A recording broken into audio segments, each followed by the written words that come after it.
So it's almost like every single other day I go through and I pick up one of these older iPhones that I've been messing around with for the last couple of days, and I always make a video about it because it's just so crazy to me how good of a job Apple did with a few of these iPhones. Actually, all the iPhones they've done a really good job with, but I will definitely tell you the iPhone 12 Pro is pretty crazy. Now, it's crazy in good ways and in bad ways. Really, the only issue I ever had with the iPhone 12 Pro was the battery health problems that I was having. But also, this iPhone is kind of like a middle child in a way, where this iPhone is, in between a very prominent iPhone like the iPhone 11 Pro and another very prominent iPhone like the iPhone 13 Pro. So with this particular iPhone, I will tell you, it may not seem like that good of an iPhone to buy, but I will still tell you, if you're able to buy one of these iPhones with, decent battery health, these are actually very, very decent options for a type of iPhone. And I'm actually very excited that if you're going to go and buy one, these things aren't really that crazy expensive anymore either. With the iPhone 12 Pro, you have to keep in mind, the build quality of this iPhone is still so premium. The flat sides of this iPhone are very important because you can easily just buy this iPhone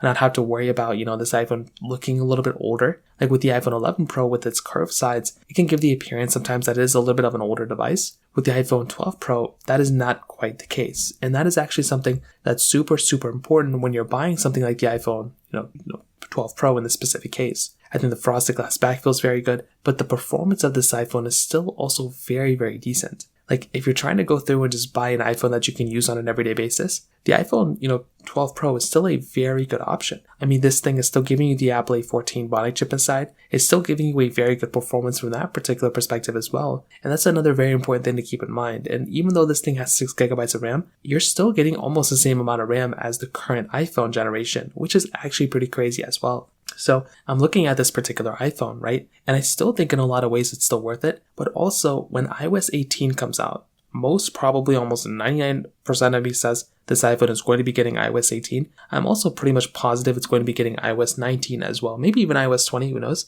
But I'm pretty sure it's going to be getting iOS 19. This means that for the duration of time, this iPhone is probably going to be getting a fairly stable update for the next generation for iOS 18. And if it's not stable, at least with iOS 19, it can at least fix a lot of issues that we're going to run into and a lot of other problems like that. So I'm actually very excited about the future of the iPhone 12 Pro, and I think this is a very, very good iPhone for people to go and buy. Maybe it's not the most perfect iPhone of all time, but I do think if you're in the market and if you want to go and buy a device, this thing is a very, very decent option when it comes down to it. So that pretty much covers it up there. If you have any other thoughts or questions, let me know in the comment section below. Hit the like button, that will mean so much, but definitely hit that subscribe button. More importantly than everything else, I love every single one of you guys. Hopefully I'll catch you guys in the next video. Peace out till then.